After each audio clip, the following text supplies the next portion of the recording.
읽도록 하겠습니다. 시편 8편 1절부터 제가 먼저 읽도록 하겠습니다. 여호와 우리 주여, 주의 이름이 온 땅에 어찌 그리 아름다운지요. 주의 영광이 하늘을 덮었나이다. 주의 대적으로 말미암아 어린아이들이 젖먹이들의 입으로 권능을 세우시며 이는 원수들과 보복자들을 잠잠하게 하려 하심이니이다. 주의 손가락을 만드신 주의 하늘과 주께서 베풀어 두신 달과 별들을 내가 보오니 사람이 무엇이기에 주께서 그를 생각하시며 인자가 무엇이기에 주께서 그를 돌보시나이까. 그를 하나님보다 조금 못하게 하시고 영화와 종기로 관을 씌우셨나이다. 주의 손으로 만드신 것을 다스리게 하시고 만물을 그의 발 아래에 두셨으니 곧 모든 소와 양과 들짐승이며 공중의 새와 바다의 물고기와 바닷길에 다니는 것이니이다. 같이요. 여호와 우리 주여, 주의 이름이 온 땅에 어찌 그리 아름다운지요. 아멘. 할렐루야. 8월의 첫날을 주님과 함께 시작하고자 하는 여러분 한 분 한 분 가운데 하나님의 놀라운 은혜와 기름 부음으로 충만하여서 오늘 뜨거운 여름 더 뜨겁게 주님과 함께 동행하는 복된 날들 되시기를 주님의 이름으로 간절히 축복합니다. 우리 시편 8편 말씀을 가지고요, 삼시세끼 시즌2 두 번째 밥상, 와우! 나 같은 게 뭐라고? 라는 부제로 하나님의 말씀 나누고자 합니다. 한번 따라해 보겠습니다. 와우! 이야! 따라 좀 해주세요. 이야! 대단하다! 너 진짜 멋지다! 할렐루야!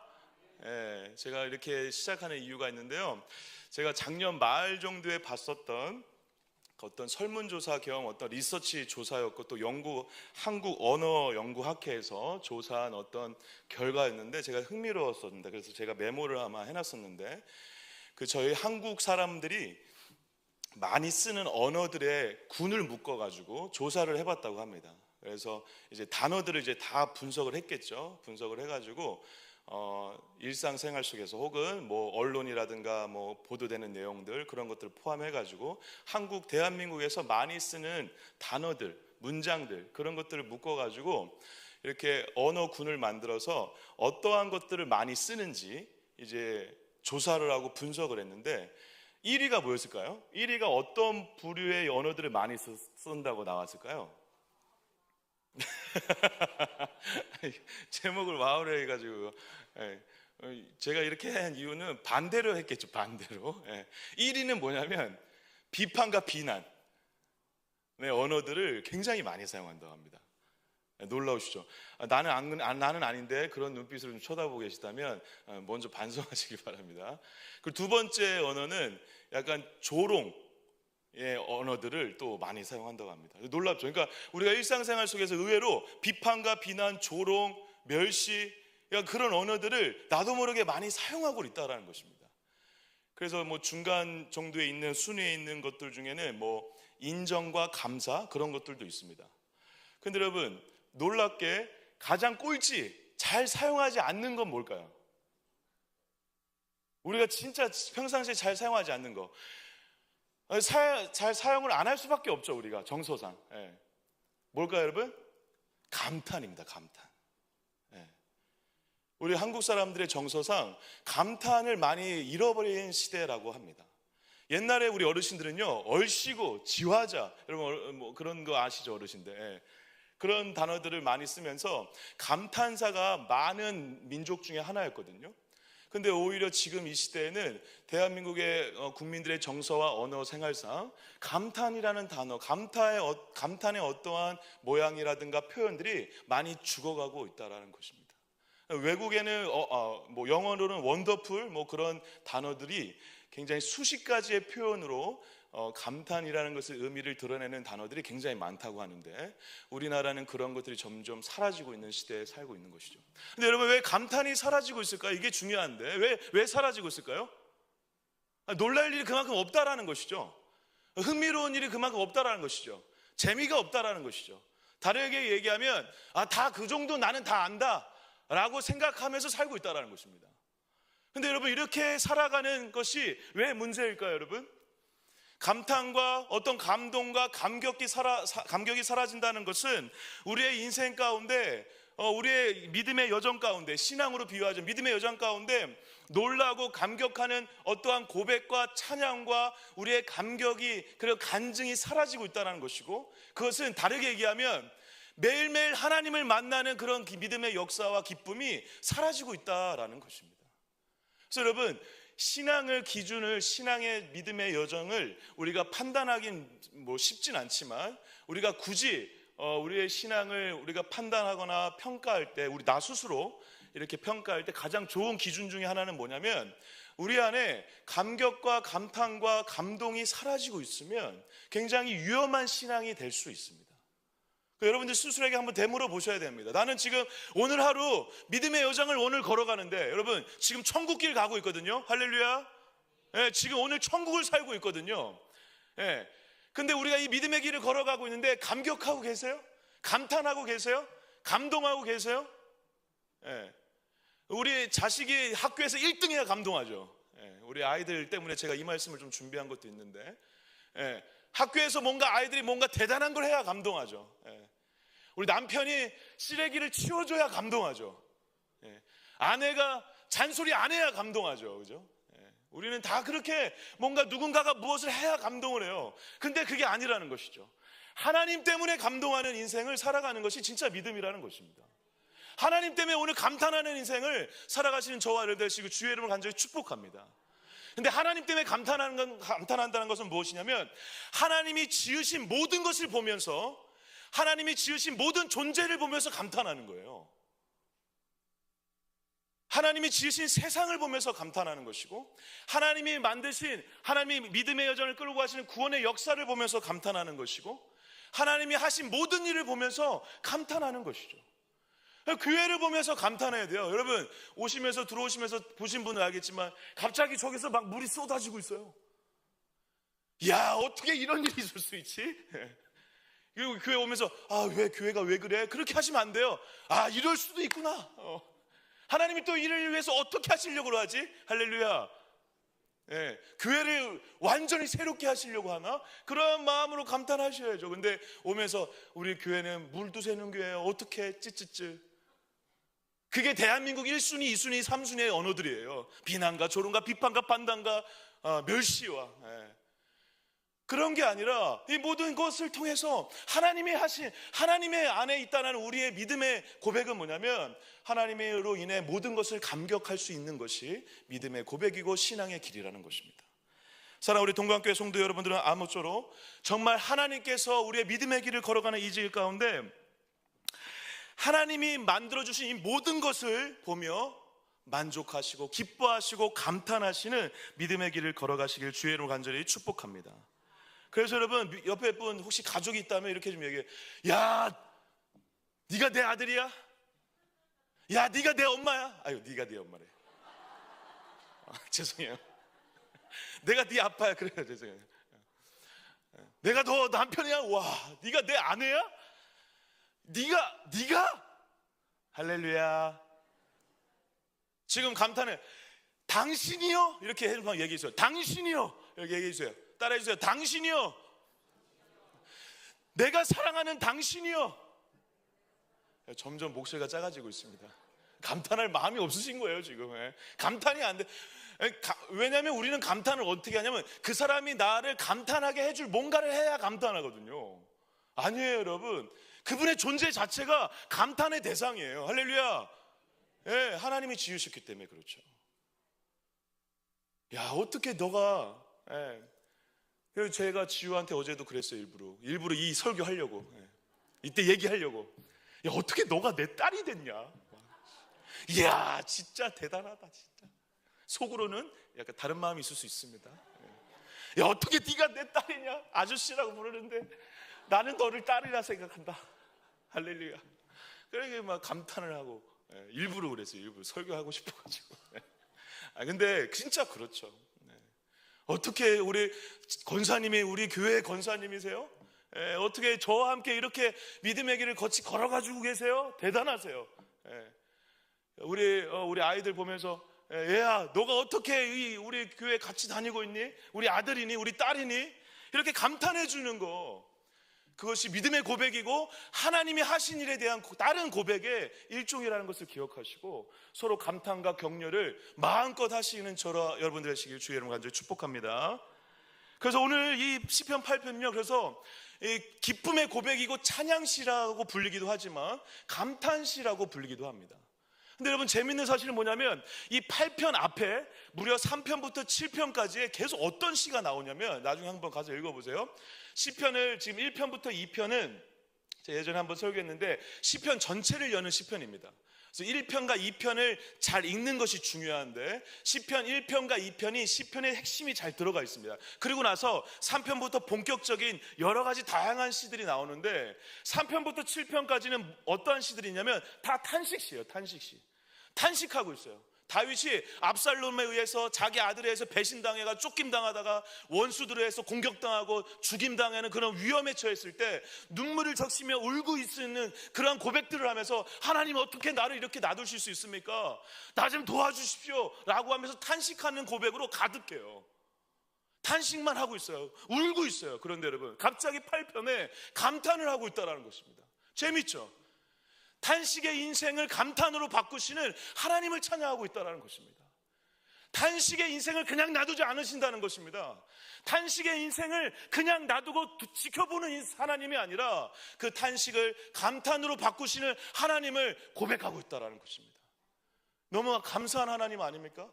예, 탄식만 하는 인생을 그냥 놔두지 않으시고 그 탄식이 감탄되게 하시는 하나님의 은혜가 저와 여러분들에게 이미 있는 줄 믿습니다.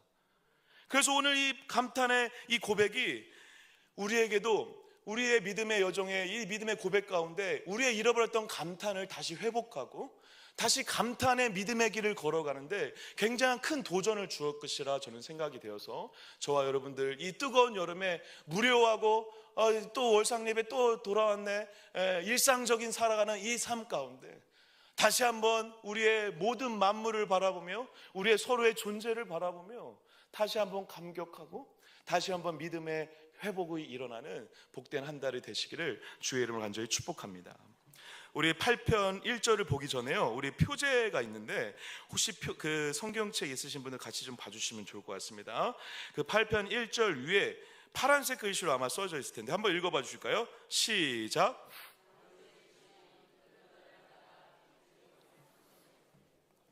네, 아까 제가 말씀드린 것처럼 이 시는 찬양의 시, 기쁨의 시, 감탄의 시라고 나와 있는데 그 힌트가 바로 여기에 나와 있습니다.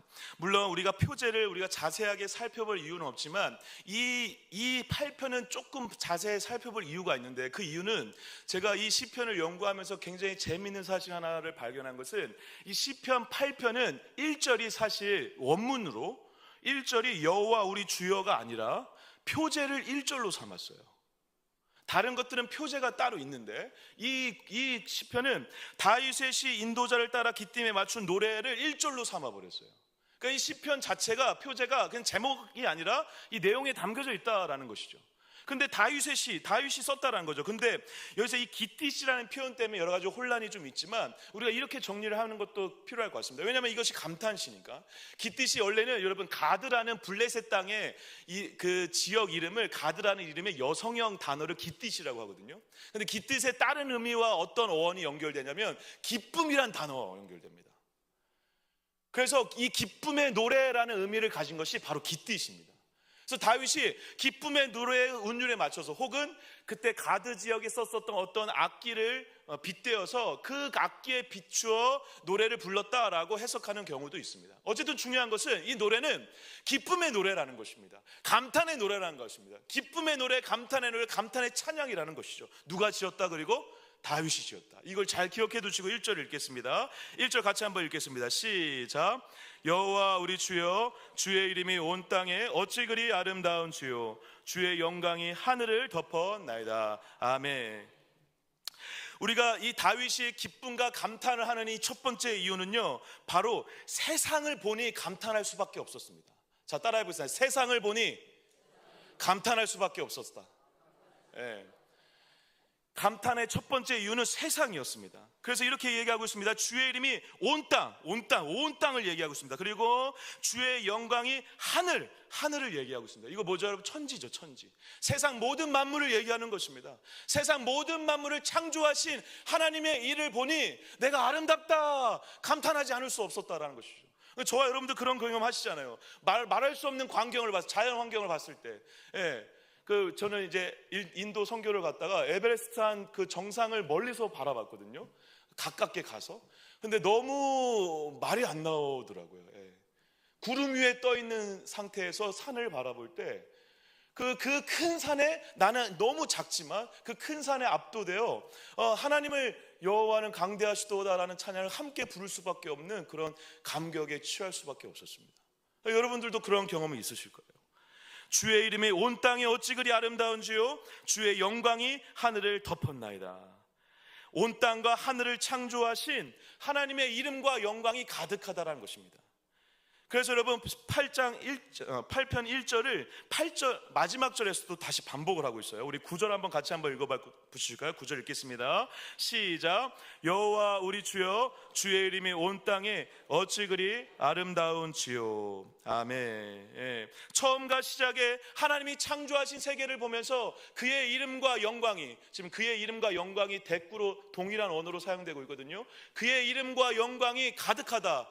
뭐가 가득하다? 그의 이름과 영광이 어디에 가득하다? 세상에 가득하다. 다시 얘기해서 하나님이 창조하신 역사를 보니, 세상을 보니 하나님의 이름과 영광이 가득한 걸 내가 보고 말할 수 없는 감격에 빠졌다라는 것입니다.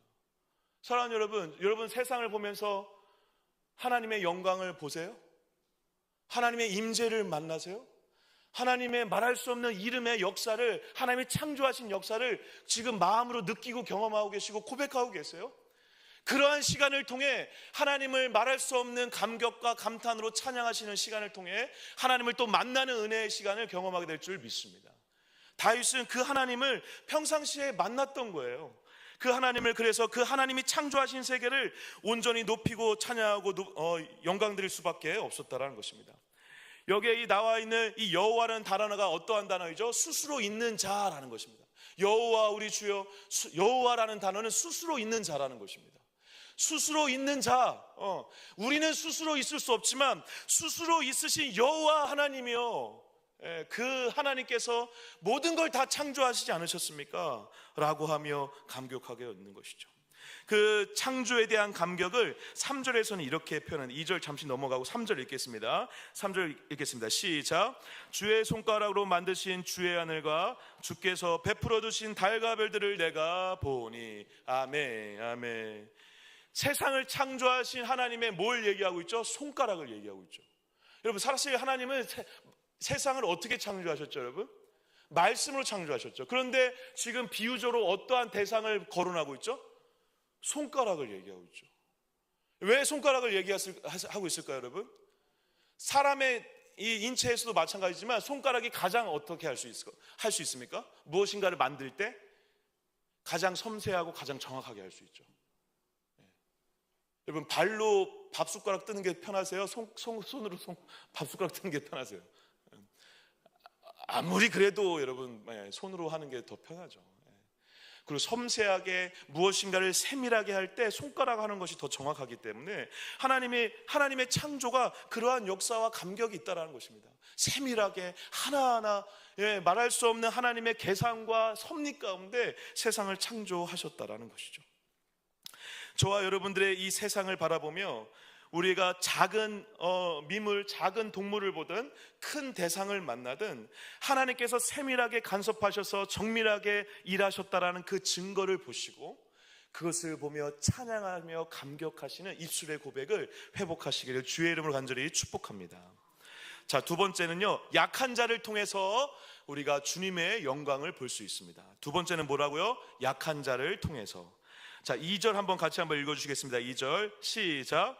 주의 대적으로 말미암아 어린아이들과 젖먹이들의 입으로 권능을 세우시며 이는 원수들과 보복자들을 잠잠하게 하려 하심이니이다. 아멘, 아멘. 약한 자를 통해서 하나님께서 영광을 보이시죠.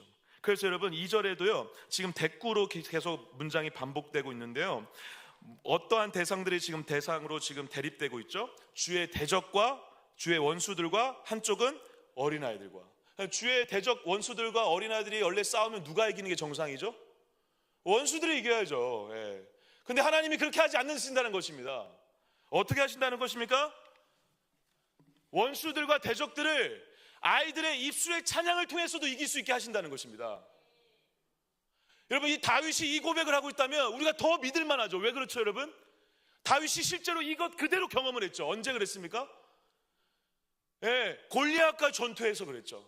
예, 10대 소년이었던 다윗이 자기 입술에 만군의 여호와 이름으로 나아가서 그 물맷돌로 그 큰 거인을 이기면서 했었던 그 고백과 찬양이 바로 이 고백과 맞물려 있었죠.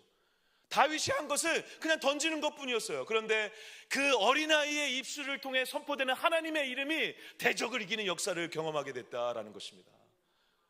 놀랍지 않습니까, 여러분? 이걸 보면서 하나님을 찬양하고 감탄할 수밖에 없다라는 거예요. 약한 자를 들어 쓰셔서 사망과 어둠의 권세를 이기신다는 것입니다. 약한 자를 들어 쓰셔서 강함을 이기신다라는 것입니다. 약한 자를 들으셔서 어린아이와 같은 아무것도 아는 젖먹이들의 입을 통해서 권능을 세우신다는 것입니다. 할렐루야.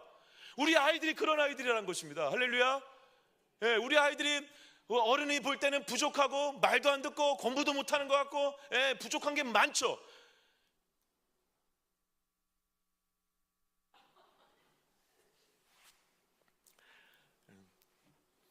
부족한 게 많죠. 예, 부족한 게 많은데 그 아이를 보면서 감탄해야 된다는 거예요. 왜? 아이들의 저 입술의 고백을 통해 아이들을 통해서 하나님이 더 강한 자를 이기게 하신다라는 것입니다.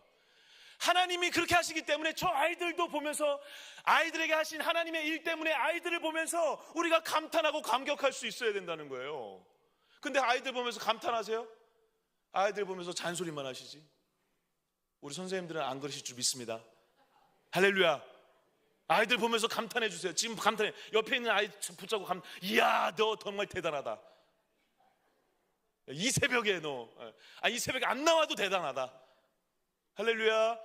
예, 이 아이들의 입술을 통해 하나님이 원수와 보복자들의 입을 닫고 이기고 승리하게 하시는 길을 열어가시기 때문에 그렇다라는 것이죠.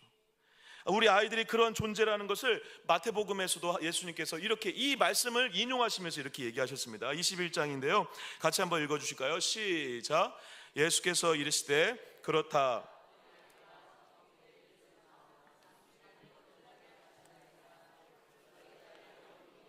아멘 하시고, 아멘. 여러분, 우리 아이들 보면서 어이구 쩌쩌쩌 그러지 마시고, 비난과 조롱의 언어, 그런 언어가 아니라 어떤 언어? 이야, 대단하다 너. 할렐루야. 예, 너 대단하다. 예, 너를 통해서 일하시는 하나님이 있지만 그것 때문에 물론 내가 너한테 얘기하지만 그런 얘기는 빼시고 너 대단하다. 이야, 어떻게, 와우, 이렇게, 이야, 진짜 할렐루야, 이런 얘기 해주셔야 됩니다.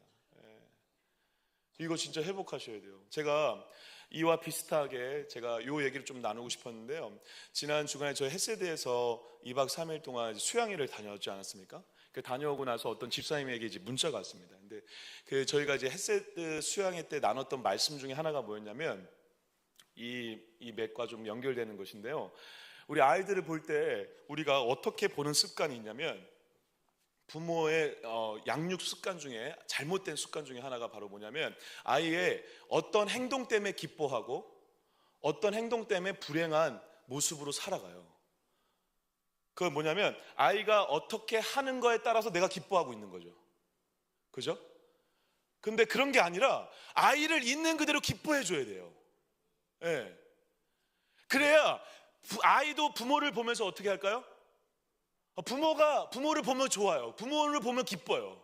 근데 자꾸 아이를, 선생님들 마찬가지죠. 부모도 선생님도 다 마찬가지인데 아이를 자꾸 이렇게 했을 때 기뻐하고 저렇게 했을 때 조금 왜 그랬어? 이러면 아이가 나도 모르게 뭘 체득하게 되냐면 내가 부모님에게 선생님에게 잘 보이기 위해서 기뻐하기 위해서 너 어떻게 해야 될까? 그런 방식으로 살아가요.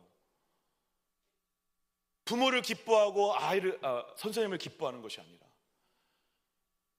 근데 여러분 그렇게 하게 되면 문제가 뭐죠, 여러분? 아이의 인생과 아이의 삶 가운데 하나님을 만날 때에도 그런 방식으로 만날 가능성이 커요.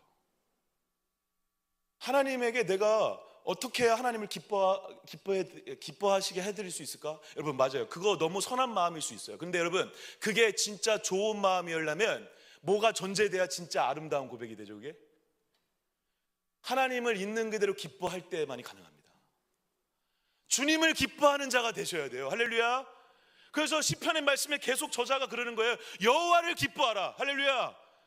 하나님이 나에게 기쁨을 주셨기 때문에 나를 위해서 어떤 일을 하셨기 때문에 기뻐하라는 것, 그 이전에 어떻게 하라는 것이면 그분의 존재 자체를 기뻐하라는 것입니다. 그분을 진짜 기뻐하는 것이 믿음이에요. 그런데 우리가 하나님께 어떻게 해야 하나님을 기쁘게 해드릴 수 있을까라는 방식으로 자꾸 하나님께 뭘 해드리려고 한다면, 여러분, 하나님이 뭘 더 기뻐하실까요? 그런 걸 기뻐하실까요? 그렇게 해드리려고 하는 모습을 기뻐하실까요? 하나님을 있는 그대로 기뻐하신 자를 기뻐하실까요? 하나님을 기뻐하는 자를, 하나님을 있는 그대로 기뻐하는 자를 기뻐하시겠죠. 그리고 그렇게 될 때 온전한 기쁨과 자유 안에 믿음의 길을 걸어갈 수 있게 된다는 것입니다. 근데 하나님과 우리의 관계가 그렇게 돼야 될 뿐만 아니라 부모와 자녀의 관계, 사람과의 관계도 그래요. 그분의 존재가 기쁜 거죠. 우리 집사님 너무 기뻐. 보기만 해도 기뻐. 할렐루야. 우리 아이 보기만 해도 기뻐. 이렇게 안 되면요, 아이가 부모를 기뻐하고 부모를 좋아하는 게 아니라 부모 눈치를 보거나 부모에 따라 자꾸 마음이 왔다 갔다 합니다. 그러니까 이거 하나만 딱 물어보면 그걸 증명할 수 있거든요. 여기 좀 우리 아이들, 많은 아이들이 있지만, 나애야, 엄마가 집에 있는 게 좋아, 밖에 나가는 게 좋아? 솔직하게. 집에 있는 거? 너 거짓말하지 마. 너 헬스에도 수련회 가가지고 내가 얘기해가지고 지금 그런 거지. 저렇게 집에 있는 게 좋다라는 건 이 아이가 엄마를 있는 그대로 기뻐하고 있다라는 증거죠. 근데 여러분, 어떤 가정은요, 엄마가 집에 없어야 행복한 가정이 있습니다. 아빠가 집에서 사라져줘야 집안이 기쁜 가정이 있어요. 그건 여러분, 그걸 서로를 기뻐하는 대상으로 보고 있지 않다는 거죠. 뭔가 뭘 해줘야 기뻐하고 있거나 뭘 해줘야 감격하고 있는 방향으로, 잘못된 방향으로 나아가고 있다는 증거입니다. 사랑하는 여러분, 저와 여러분들이 서로가 서로에게 있는 그대로 존재로 감탄하고 기뻐하시는 은혜가 있길 축복합니다. 그게 믿음의 길이에요. 믿음의 눈이에요. 그렇게 될 때 나도 살고 그도 사는 은혜의 길을 걸어갈 수 있게 된다는 사실입니다. 이 아이가 무엇을 해서 기쁜 게 아니라 이 아이의 존재 자체를 기뻐해 주는 거예요. 이 아이의 존재 자체를 귀하게 여겨주는 거예요. 이 아이의 존재를 통해서 내가 너무 기쁘다는 걸 보여주는 거예요. 그러면 이 아이가 나를 보면서도 기뻐해. 나를 보면서, 우리를 보면서 기뻐해. 서로가 서로 때문에 기뻐. 그러면 여러분, 무서운 하나님의 말할 수 없는 믿음의 공동체가 되어질 수밖에 없어요. 무엇을 만들어내서가 아니라 그분의 존재가, 그 사람의 존재가, 그 아이의 존재가 너무 기쁜 것이죠. 그것보다 강력한 힘은 없습니다. 그래서 그 헤세드 수련회가 끝나고 어떤 집사에게 문자가 왔는데 막 엄청 그날 울었다고 하더라고요. 내가 아이한테 미소를 보인 적을 세보니까 별로 없대요. 미소를 보인 적이. 근데 미소를 보인 적도 그나마 언제냐면 학교 성적이 우수할 때. 야, 기가 막힌 것이죠. 아이의 있는 그들의 존재를 기뻐하고 이 아이를 보면서 항상 늘 웃어줘도 부족할 판에. 근데 여러분, 이것은 자녀와 아이의 관계, 그리고 부모의 관계뿐만 아니라 우리 모든 신앙의 여정을 걸어가는 존재들끼리의 관계도 마찬가지입니다. 옆에 분의 존재를 보면서 그냥 웃음이 나셔야 돼요. 할렐루야. 한번 웃어주세요. 씩 한번 웃어주세요. 그냥 기뻐야 돼요.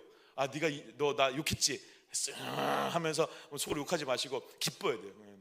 그 사람과 있으면 그냥 좋아야 돼요. 기뻐야 돼요. 서로가 그렇게 될 때 믿음의 길을, 그리고 하나님과 우리의 길을 그렇게 걸어갈 수 있는 그런 믿음의 눈을 뜨게 된다는 사실입니다. 하나님을 기뻐하는 자로 살아가시길 축복합니다. 가족 있는 그대로를 기뻐하시는 자들 되시길 축복합니다. 우리의 존재 자체를, 사람을 기뻐하시는 자들 되시길 축복합니다. 왜냐하면 사람이 너무 중요하기 때문에 그렇습니다. 그래서 세 번째, 찬양과 감탄을 하는 이유 세 번째는요, 바로 너와 나, 사람 때문입니다. 사람. 4절 읽겠습니다. 4절 먼저 같이 한번 읽어주시죠. 시작. 사람이 무엇이기에 주께서 그를 생각하시며 인자가 무엇이기에 주께서 그를 돌보시나이까. 아멘. 아멘. 여러분 4절 그냥 띄워놔 주세요. 띄워놔 주시고요. 여러분 무려 4절부터 5절, 6절, 7절, 8절까지 끝날 때까지 누구 얘기하고 있어요 지금? 사람 얘기하고 사람. 내 옆에 있는 사람 얘기하고 있다니까요. 예, 이 사람이 잘생기고 못생기고 능력이 있고 잘하고 죄를 지었고 안 지었고가 중요한 게 아니에요. 하나님이 지으신 사람이라는 것입니다. 하나님이 지으신 이 사람이 무엇이기에 주께서 그를 생각하시며 인자가 무엇이기에 주께서 그를 돌보시나이까. 예, 사람을 보니 하나님이 그를 돌보시고 생각하신다는 것이 보인다는 거예요. 여러분 그래서 여기서 재밌는 사실은요, 이 사람이라는 단어가 바로 에노시라는 단어거든요. 에노시는요 먼지와 같은 존재라는 의미가 있어요. 예. 그러니까 사람은 먼지와 같은 존재라는 것이죠. 나약하고 힘이 없는 허약한 인간을 가리킬 때 에노시라고 합니다. 그리고 여러분 인자라는 건 잘 많이 들어보셨는데, 인자를 예수님이라고 비유하는 그런 구절들도 있지만, 여기에서 인자는 말 그대로 그냥 사람의 아들입니다. 사람을 얘기합니다. 그래서 여기에서 이 인자는 아담이거든요. 아담. 예, 우리 첫 인간이 누구였죠? 아담이었죠. 예, 그래서 아담은 인간이란 또 동일한 의미가 있는 것입니다. 인자, 아담, 벤 아담, 아담의 아들, 사람의 아들이라는 것인데, 이 벤 아담, 아담의 의미가 무엇이죠, 여러분? 아담의 의미에도 연약함이 들어가 있습니다. 예, 붉은 흙을 비유하는, 흙으로 지음 받았으니까 흙을 비유하는, 붉은색을 비유하는 아담이라는 단어도 아무것도 아닌 흙으로 돌아갈 수밖에 없는 허무한 존재다라는 것을 의미를 나타내고 포함하고 있다라는 것이죠. 그래서 인자가 무엇이기에, 사람이 무엇이기에, 지금 반복되고 있습니다. 사람이 무엇이기에, 인자가 무엇이기에. 다른 개역 한글에서 이렇게 표현하고 있죠. 사람이 무엇이간데 인자가 무엇이간데. 오늘 제 제목으로 얘기하자면 나 가질 것이 무엇이라고, 나 같은 게 뭐라고. 예. 나 같은 게 뭐라고 어떻게 하신다고요? 주께서 그를 생각하시며. 생각이라는 단어는요, 기억해 두세요. 자카르라는, 기억하다라는 단어입니다. 자카르. 그리고 주께서 그를 돌보시나이까의 돌보시다는 파카드라는 거예요. 파카드. 자카르, 파카드 다 여러분 미완료 형태로 쓰였습니다. 지금 끝나지 않았다라는 것입니다. 뭐가 끝나지 않았다라는 것입니까? 하나님의 기억하심과 하나님의 돌보심이 계속되고 있다라는 것입니다. 그걸 누가 받고 있어요, 여러분? 나도 받고 있고 내 옆에 있는 사람도 받고 있고 이 아이도 받고 있고 저 아이도 받고 있고 다 받고 있다라는 것입니다. 이걸 보니 감탄하지 않을 수 없다라는 것입니다.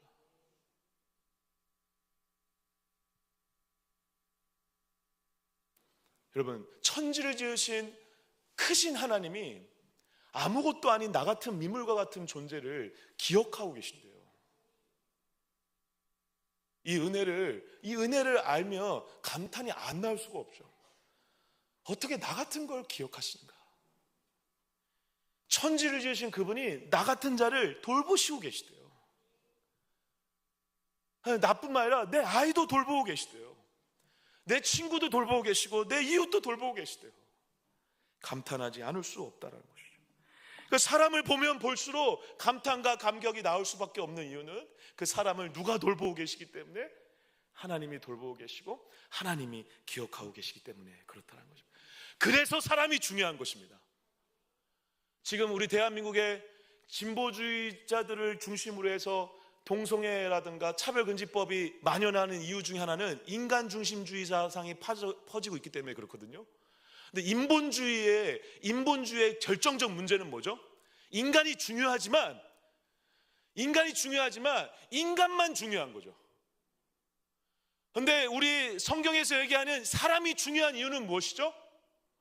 사람만 중요한 이유가 아니라 왜 중요하죠? 사람이 하나님이 그를 돌보시기 때문에, 하나님이 만드셨기 때문에 그렇습니다. 하나님이 그를 기억하고 계시기 때문에 그렇습니다. 그래서 그 하나님 때문에 사람을 존귀하게 여겨야 된다는 것입니다. 그 사람 때문에 하나님의 살아있음을 보고 하나님을 찬양할 수밖에 없다라는 것입니다. 사랑하는 동강교회 성도 여러분, 우리는 아무쪼록 아무것도 아닌 먼지와 같은 인생 가운데 우리를 찾아오셔서 가장 낮고 낮은 자리에 나와 같이 인간이 되어지신 하나님의 낮아지심의 사랑으로 우리와 함께 하시는 그래서 여러분 어떻게까지 낮아지셨죠? 아예 우리 속으로 들어오셨잖아요. 여러분 이게 말이 됩니까 여러분? 아예 우리 속으로 들어왔다니까요. 이 하나님의 엄청난 은혜와 사랑이 여러분들에게 실제가 되어져서, 그래서 우리의 입술의 고백과 찬양을 통해 감사와 감탄이 다시 회복되는 역사가 있기를 주의 이름으로 간절히 축복합니다. 그래서 여러분 오늘 말씀들을 통해서 다시 제가 세 가지만 이제 말씀드리고 정리하겠습니다. 감탄과 감사 이유들을 우리가 좀 살펴봤는데요. 감탄과 감사를 그러면 회복하기 위해서 다윗이 이 시편들을 통해서 우리에게 주는 중요한 우리에게 신앙의 도전들이 세 가지가 있습니다. 첫 번째는요, 1절에 여호와 우리 주여입니다. 여러분 시편에서 여호와 우리 주여라는 표현은 어디에도 나와 있지 않습니다. 여기에만 나와 있어요. 근데 이게 왜 중요할까요? 우리 주래요. 우리 주. 나의 주라고 할 수 있는데 누구의 주라고요? 우리 주라고 하고 있어요. 우리 주. 사랑하는 여러분, 믿음은 함께 하는 것입니다. 할렐루야. 함께 가는 건데 우리가 다 함께 하나님의 주인 되심을 인정하는 게 중요해요.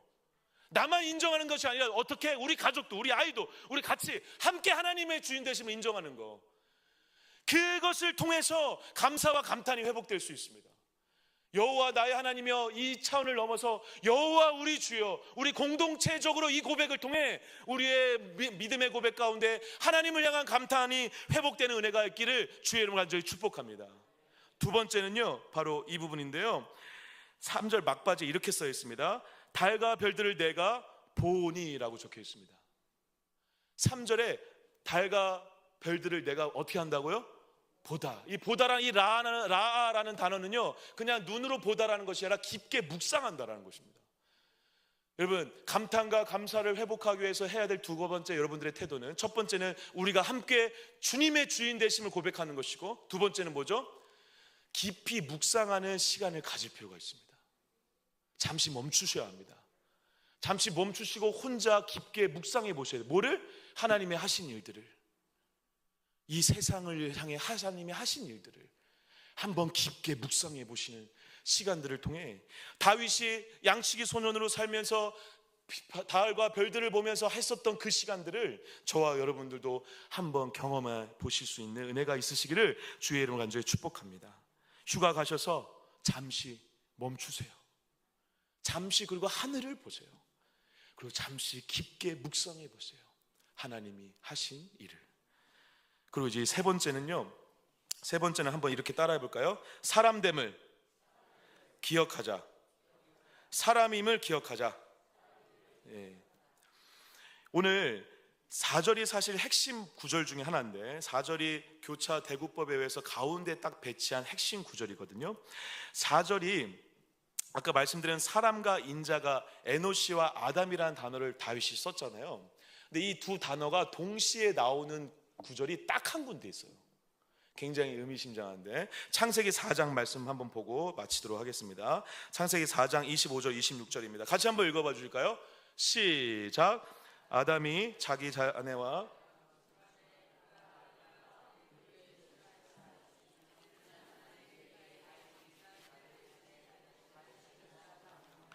셋도 아들을 낳고 그의 아들을 에노스라 하였으며, 그때 사람들이 비로소 여호와의 이름을 불렀더라. 여러분 창세기 4장에 어떤 일이 벌어지는지 기억나시죠? 가인과 아벨이 있었는데 가인이 아벨을 어떻게 하죠? 죽여요. 그래서 가인을 중심으로 해서 세상이 만들어지거든요. 그런데 다른 씨를 지금 낳게 하셨어요. 누가? 하나님이 아담을 통해서 누굴 낳게 하셨어요? 셋을 낳게 하셨어요. 근데 셋의 아들이 누구예요 지금? 에노스예요. 에노스의 뜻이 뭐라고 여러분? 할렐루야. 여러분들 이렇게 지금 모르신다면 제가 지금 무려 40분 동안 설교한 자로서 굉장히, 저는 그래도 기쁩니다. 할렐루야. 네, 그래도 기뻐요. 여러분들 감격스러워요. 어떻게 이럴 수가 있을까? 네. 할렐루야. 여러분 에노스가 뭐라고요? 사람.